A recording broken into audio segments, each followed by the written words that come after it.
নির্মমভাবে অত্যাচার করেছে, তাদেরকে বিভিন্ন অস্ত্র দিয়ে তাদেরকে সালাম দিছে।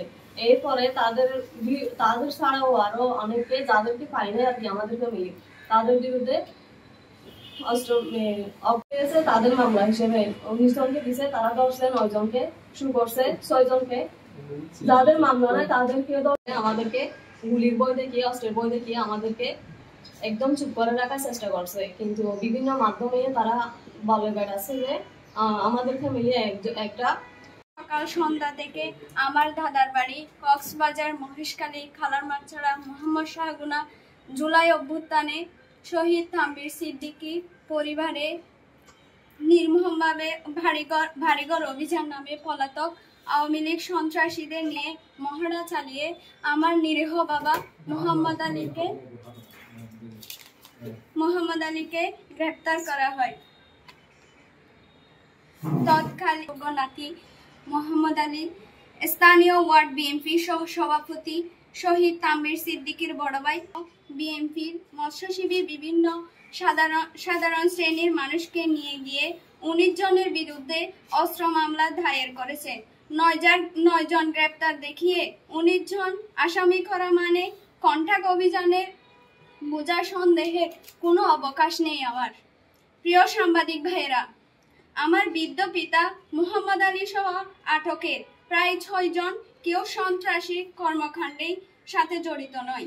আমার পিতা নিঃশর্তে মুক্তির দাবির পাশাপাশি নিরীহ সকল বিরুদ্ধে দায়ের জন্য মিথ্যা মামলার প্রত্যাহার দাবি জানাচ্ছি। প্রিয় সাংবাদিক ভাইয়েরা, আপনারা অবগত আছেন ভ্রাম্যমাণ অস্ত্রের কারখানা রয়েছে বলে বিভিন্ন সংবাদ মাধ্যমে শিরোনাম করেন আপনারা, কিন্তু কোস্টগার্ড মূল জায়গা অভিযান না দিয়ে পাহাড়ের যৌথ বাহিনী দিশি ফিরাতে যাচ্ছে। আমরা শহীদ পরিবার কোনো দুর্গম এলাকা নয়, এটি একটি গ্রাম যেখানে বাড়ির পাশে কৃষিকাজ করা হয়। 2টি ভাড়া করা টিভি চ্যানেল কেন মহেশখালী কালামারছড়া মোহাম্মদ শাহগুনা সন্ত্রাসীর ঘাঁটি হিসেবে পরিচয় দিচ্ছে তা তারাই ভালো জানেন। তাদের কারণে আজকে সাংবাদিক সমাজ প্রশ্নবিদ্ধ। প্রাণপণ সাংবাদিক ভাইরা, এছাড়া কক্সবাজার নুনিয়াছড়া কোস্টগার্ড স্টেশন রাত 9টার সময় মিডিয়ার সামনে প্রেস ব্রিফিং এ সাংবাদিকরা প্রশ্নের জবাবে কণ্ঠাকে অভিযান বলে মুখ ফসকিয়ে বলে ফেলেছেন। কোস্টগার্ডের বক্তব্য সামাজিক যোগাযোগের মাধ্যমে ভাইরাল হয়ে বিশ্বব্যাপী ছড়িয়ে যাচ্ছে।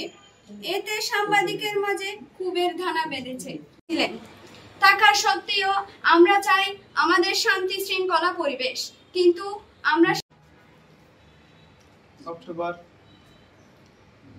মোহাম্মদ শাহগুনা খালার মারছড়াই কোস্টগার্ড বাহিনী পর্যন্ত সেই ঘর সার্চ করছে, দেওয়াল ফাড়িয়ে টাঙ্কির ভিতরে এবং বিভিন্ন ধরনের অস্ত্র দিয়ে সেই অস্ত্র নাটকীয়ভাবে মিডিয়ার সামনে প্রকাশ করেছে।